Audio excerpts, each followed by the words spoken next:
बड़ा एसपी साहब को पता चले तब तो कि हाँ बदमाशी कर रहा है, जनता की नहीं सुन रहा है, केस मुकदमा को उल्टा पुल्टा। अगर सस्पेंड कर दिया गया तो सस्पेंड कोई सजाए है? अरे ही थाना में नहीं रहा, दूसरे थाना में 10 दिन के बाद चला जाएगा। आ गया मुख्यमंत्री का 48 घंटा प्रमाणित है। Forum for peace and justice के प्रतिनिधित्व मंडली यहाँ आए हैं हम लोग। ये शिवराजपुर गांव है और जिस पेड़ के नीचे बैठे हैं हम लोग, इसी पेड़ के ऊपर भी शहजादे के बड़े भाई को की हत्या हुई थी और इसमें लटका दिया गया मार के, इसका बड़ा भाई। और दुर्भाग्य है कि पुनः एक मोबाइल चोरी के नाम में पिछले 30 मई को, जिस दिन की बकरीद था, अंतिम त्यौहार का दिन था, और उस दिन सुबह ले जा करके सरेआम सभी लोगों के सामने और पुलिस प्रशासन के सामने जो फ़ोटो कहता है उसके अनुसार, जो मोबाइल का फ़ोटो कह रहा है उसमें दिख रहा है कि कोई पुलिस का आदमी बैठा है और उसके सामने उसकी पिटाई हो रही है। और हॉस्पिटल में भी जब ले जाया गया तो वहाँ भी हाथ पैर बंधे अवस्था में ही बेड पर रखा गया था। ये हालात तो ये तो बहुत ही, इससे बड़ा और जुर्म क्या होगा। एक तरफ बिहार के मुख्यमंत्री कहते हैं कि सब अपराधी छोड़ के भाग जाए बिहार, और वो कह रहे हैं कि 80% अपराधी भाग गया और 48 घंटा के अंदर पताल के अंदर से खोज के निकालेंगे हम। कहाँ गया मुख्यमंत्री का 48 घंटा? प्रमाणित है कि शहजादे की हत्या महज 10-5 हज़ार के एक मोबाइल के लिए कर दी गई। वो भी प्रमाणित नहीं है कि मोबाइल के लिए केवल हुआ, वो तो इसके पास से मोबाइल मिला नहीं, प्रमाणित है नहीं। शाम को पुलिस ले गई साहब मोबाइल के चोरी के अंजाम में, फिर उसको शाम को 29 तारीख को शाम में पुलिस छोड़ देती है, बड़हरिया थाना की पुलिस। फिर सवेरे लोगों ने, पुलिस तो कार्रवाई नहीं किया, गांव के ही दबंग लोगों ने उसके ऊपर कार्रवाई किया और मॉब लिंचिंग के रूप में उसकी हत्या की गई। क्या पीड़ित परिवार काफी गरीब और है। पीड़ित परिवार गरीब नहीं है, आप लोगों को कन्फ्यूजन है, बिलो पॉवर्टी लेवल है। ये भूमिहीन गृहहीन दोनों है। ये जो देखने से भी लगता है कि गरीबी की अंतिम पौधान पर ये लोग हैं और उसके साथ ये व्यवहार होता है। न सरकार है, न प्रशासन है, और न अब न्याय है। न्याय का जिम्मा तो ले लिया गांव के लोगों ने ही, थाना की भी ज़रूरत नहीं है अब तो, और थानेदार देखते रहते हैं, उनके सामने हत्या होती रहती है। इससे भी बड़ा जुल्म और क्या होगा। यही कारण है ना कि अल्पसंख्यक समुदाय का है, तो सरकार की निगाह में अल्पसंख्यक समुदाय का सदस्य भी होना एक बड़ा भारी जुल्म माना जा रहा है जी। गरीब ही होना केवल जुल्म नहीं है, अल्पसंख्यक भी होना एक जुर्म है। हम उस दृष्टि से प्रशासन से मांग करते हैं, जिला प्रशासन तत्काल जिलाधिकारी शहजादा के परिवार को, जिसके 4 बच्चे हैं, छोटे छोटे बच्चे हैं, निरी, उसकी बेवा पत्नी है, उसके बाप हैं, एक और विधवा है इसके बड़े भाई की, ये सब लाचार लोग हैं, इनको तत्काल राहत मुहैया करे। सर आप लोग केवल राहत ही मुहैया नहीं करे, सरकार की जो भी कल्याणकारी योजनाएं हैं उन योजनाओं से इसको जोड़ने का काम करे। राहत मुहैया हो, कम से कम 4 लाख की राशि जो मिलती है वो दी जाए, इसको 4 लाख की राशि दी जाए, इसके मकान को बनवाया जाए, घर को बनवाया जाए, ये जो प्रधानमंत्री आवास योजना है उससे जोड़ा जाए, इसका राशन कार्ड में नाम लाल कार्ड राशन, इस लाल कार्ड इसको इशू किया जाए, अगर नहीं है तो ठीक है, हम नहीं जानते। लाल कार्ड दिया जाए, इसका तत्काल इन सब लोगों को मेडिकल भी सहयोग की ज़रूरत है। सब तो बीमार है, देखिए ना, एनीमिक लोग हैं, बच्चा भी एनीमिक है, उसकी माँ भी एनीमिक है, सभी एंगल से। तो यही हमारी मांग है forum for peace and justice की ओर से। मैं उदय नारायण चौधरी बोल रहा हूँ, बिहार विधानसभा का पूर्व अध्यक्ष। सर आप लोगों के बड़े अधिकारियों तक की पहुंच है, जब लापरवाह अधिकारी थाने में रहेंगे, यहाँ पे मौजूद रहेंगे, तब तक ये न्याय की उम्मीद कैसे करेंगे? क्या वो लापरवाह अधिकारियों पे कार्रवाई हो सकती है? हो सकती नहीं, होना चाहिए। सस्पेंशन कोई सजा नहीं है।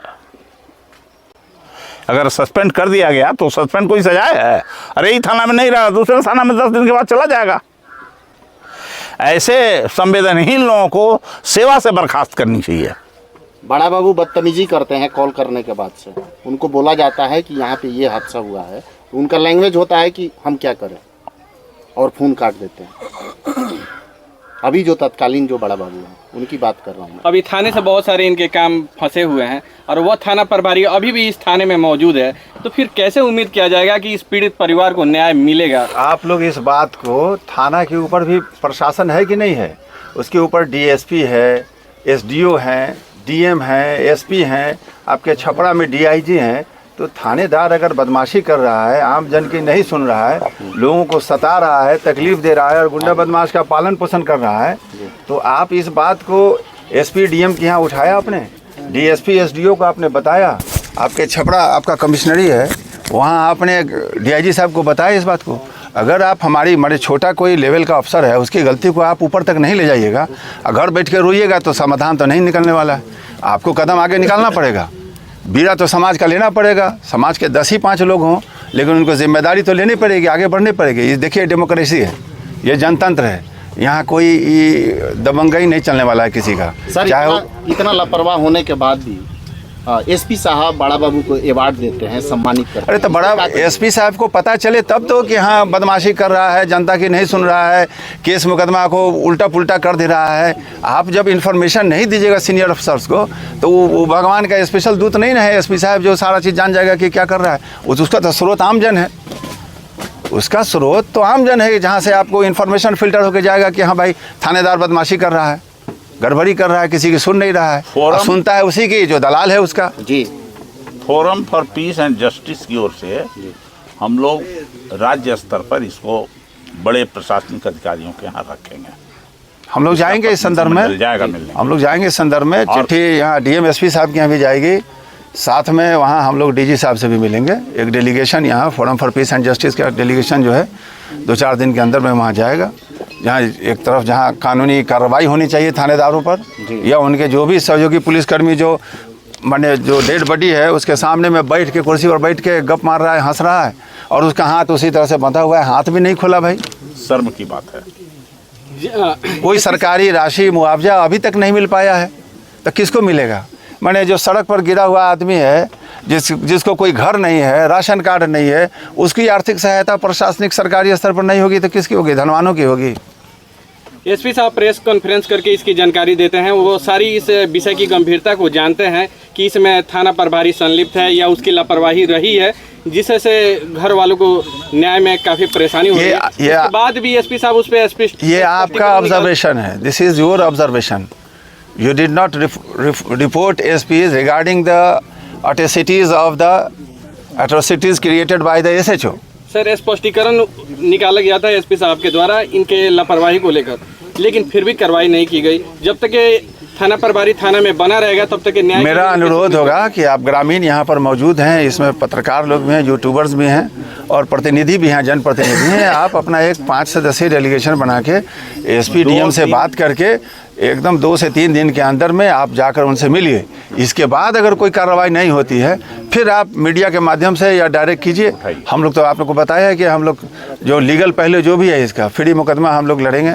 मीडिया को भी धमकाया जाता है, एफआईआर की धमकी दी जाती है। दिक्कत तो वही है, हम आपको बता रहे हैं कि ये did not report to SP. आप आगे बढ़ ही नहीं रहे हैं, आप 2 कदम भी आगे नहीं बढ़ रहे हैं। 2 दिन के अंदर, आज कौन दिन है? आज बृहस्पति है सर। शनिवार को विपिन कुशवाहा जी, अनवारुल हक जी, आप जाएंगे अरुण जी, अरुण गुप्ता जी, और इसी गांव से 2 आदमी और लेकर के पीड़ित परिवार की महिला को, उसकी पत्नी को लेकर के, या उसके पिता को ले लीजिए, पिता को लेकर के, एक और कोई आदमी ले लीजिए, किसको ले लीजिए, हफीज जी को, और आप लोग डीएम से मिलिए। डीएम एसपी दोनों से मिलिए। पहले डीएम से मिलिए, एसपी तो मालूम है, लेकिन पहले डीएम से मिलिए, जिसमें राहत की बात। जी जी, राहत की बात है सर। और उसके बाद एसपी से भी मिलिए, ठीक है ना। 2 एप्लीकेशन तैयार कीजिए, ठीक है ना, या एक ही में दोनों बिंदु डाल दीजिए। एक तरफ इसके थानेदार या उसका जो दरोगा जी है उसका करप्शन, साथ में एप्लीकेशन के साथ ही फ़ोटो भी टैग कीजिए। जो दरोगा जी बैठे हुए हैं, मृतक को माने ब्रूटली ही हैज़ बीन किल्ड, और वहाँ पर बैठ के मुस्कुरा रहे हैं, उसका हाथ तक नहीं खोला। ऐसा इससे ज़्यादा अमानवीय कुकृत्य क्या हो सकता है? जितना दोष उस 7-8 क्रिमिनल का है, बदमाश का है, उससे ज़्यादा कहीं बदमाशी ये पुलिस वाले की। सबसे बड़ा अपराधी कोई है तो पुलिस है अभी उस दिन की घटना में, क्योंकि उसके सामने घटना घटी है। चलिए, आप अंत में एक सवाल है सर, आप एडमिनिस्ट्रेटर रहे हैं सर, क्या लगता है, आपने केस स्टडी किया, कहाँ तक इसको इंसाफ मिल पाएगा? इंसाफ देखिए, एक तो इंसाफ कहाँ से मिलेगा, कौन देगा, उसका एक सिस्टम बना हुआ है, ठीक है। दूसरा पहलू ये भी है कि इंसाफ घर बैठे बैठे जब न मिले तो आपको इंसाफ के लिए कदम आगे बढ़ाना पड़ेगा, ठीक है। बहुत सारी सामाजिक संस्थाएं हैं, उनसे मदद लेनी पड़ेगी। एडमिनिस्ट्रेशन के जो सीनियर ऑफिसर्स हैं उनसे मिलना पड़ेगा। लेकिन इस पहलू में, इस मामले में आपने एक भी काम नहीं किया अभी तक। या तो आपको किसी ने सजेशन नहीं दिया, या आपको कुछ इस संदर्भ में जानकारी नहीं है। आपको निचले स्तर पर कहीं भी गड़बड़ी हो तो आपको ऊपर के ऑफिसर से रिटर्न में मिलना चाहिए, आपको रिसीट लेना चाहिए था। वहाँ से भी अगर कोई नहीं स्टेप हुआ, एक बार सेकेंड टाइम फिर मिल के उसको आगे बढ़ाना चाहिए था, न कि घर बैठ के अपने दुख को झेलें और रोएं और गिड़गिड़ाएं। ये गिड़गिड़ाने का समय नहीं है, ये जनतंत्र है सर। जिसको खाने को ठीक नहीं है वो कहाँ तक जाएगा? भाई समाज है ना, समाज है ना। अरे बोले, दिन रात मंदिर और मस्जिद में जाके इबादत करते हैं, और जहाँ मरा हुआ है आदमी उसको मार दिया गया है, ब्रूटली मार दिया गया। 4 बच्चे हैं उसके, छोटे छोटे मासूम बच्चे हैं। उसके लिए समाज का दायित्व नहीं बनता है क्या? समाज कहाँ खड़ा हुआ है हमारा? समाज को साथ लेके चलना चाहिए, उसको आगे आना चाहिए, और अभी भी ये काम समाज को ही करना पड़ेगा। Thank you. और एक बात और ठीक से समझ लीजिएगा, forum for justice, peace and justice, court के मुकदमे में जो भी खर्च आएगा वो सब forum for peace and justice उठाएगा।